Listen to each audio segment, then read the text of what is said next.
The most pressing global environmental issues today, from my perspective, would of course be the threat of climate change, something on everyone's mind, the erosion of soil, the decline of fisheries, the growing scarcity of water, and the spread of an ethos of consumption and the association of the good life with higher rates of consumption. So I think those are the core issues.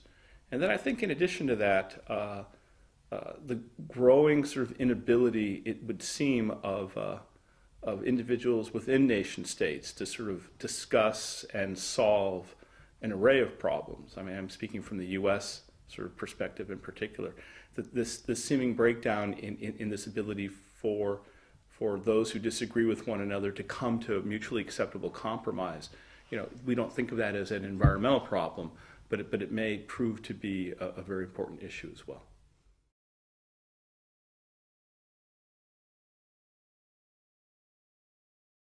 When I work with my students on this back in the United States, I seek to remind them that at its core, political science is a study about power, about who has power, how they get it, how they use it, how we may wish to get it from them, and what the ramifications are of the existing and potential future distribution of power and influence.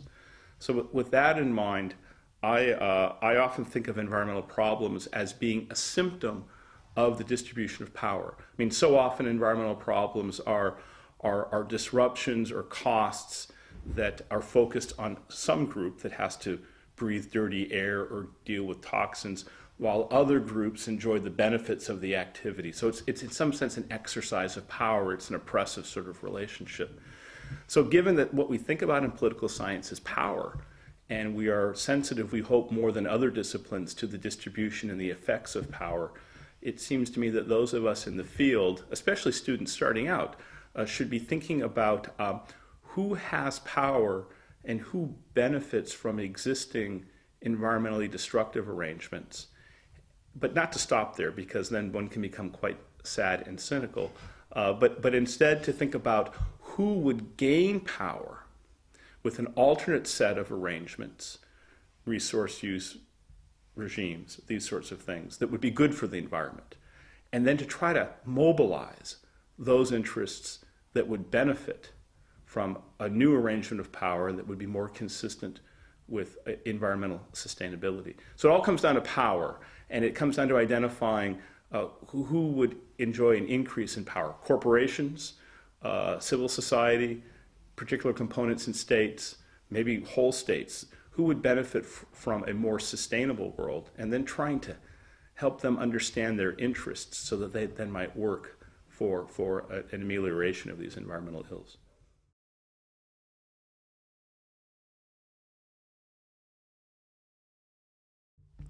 Unfortunately, or fortunately, whatever the case may be, my sense is that there are no easy solutions to the current environmental ills. We are often presented with an array of easy solutions. Ride our bike, screw in a more efficient light bulb, fly less, become a vegetarian. All of these things are really good things to do because they help remind us of our own sort of existence in a planet that is unraveling. But when we add up all of these small individual easy things that we're often asked to do, they are inconsequential. So the challenge here, I think, in part, is that there really are no easy things to do, even though we're often told that. That's in some sense the bad news. But the good news here as well is that my sense is that after a while we tire of the easy things. Nobody likes doing just busy work in school. We want a challenge.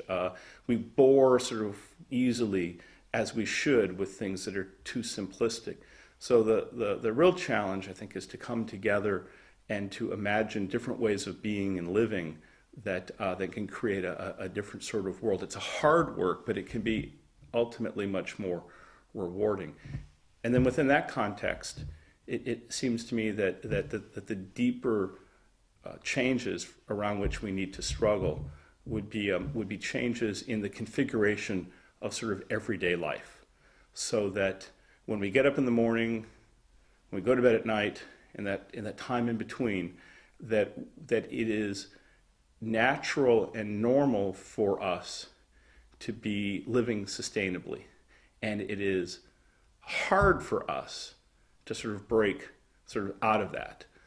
I think, at least speaking from the U.S. tradition, where about 20% of citizens in the U.S. consistently engage in green behaviors, many people see that 20% as so low that it's evidence that Americans don't care about environmental issues. But within the U.S. context, it is so hard to sort of maintain a kind of green lifestyle that one could see that 20% as being a fantastic sort of number. And so within, again, the U.S. experience, and perhaps more generally, the challenge is to create public transit, for example, or the configuration of cities, or the provision of goods and services, so that when you and I are just normally spacing out and just trying to get through the day, we find ourselves behaving and acting in ways that are sustainable. That means that there's a special role here for elites to create systems and to create ways of living and to instill norms such that when we just go through our lives, we find that we are part of a restorative economy rather than one that is destructive.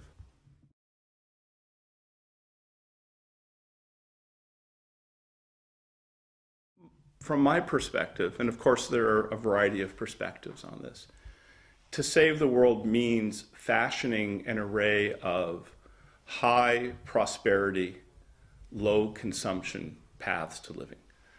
How can we live lives that are rich and prosperous, but involve reduced levels of material throughput and overall consumption? That is a hard thing to do and to think about. It requires shifting cultural norms and infrastructure and reward structures and perhaps even some components of capitalism. But I'm heartened by two things. One is that when we look back at the rise of high consumption, low prosperity societies, we see that shift came rather suddenly after World War II. So in a very short period of time, we went from, at least in the industrialized North, an ethos of frugality to one of high consumption. So if cultural systems can shift quickly in the wrong direction, it seems to me there's a potential for them to shift again quickly, sort of in the right direction. So that's one sort of ray of hope.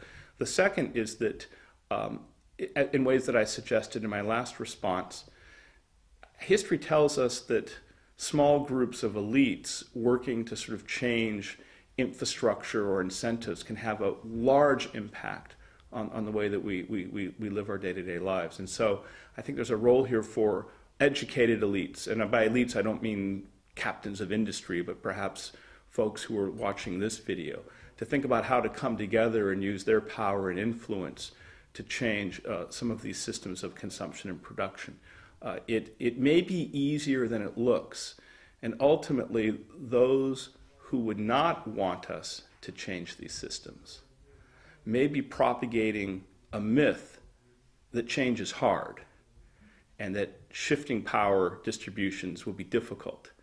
And it seems to me that we don't want to buy into that myth, but instead put to the test the claim that small groups of people with a vision can actually shift social and political systems far more than they might have expected.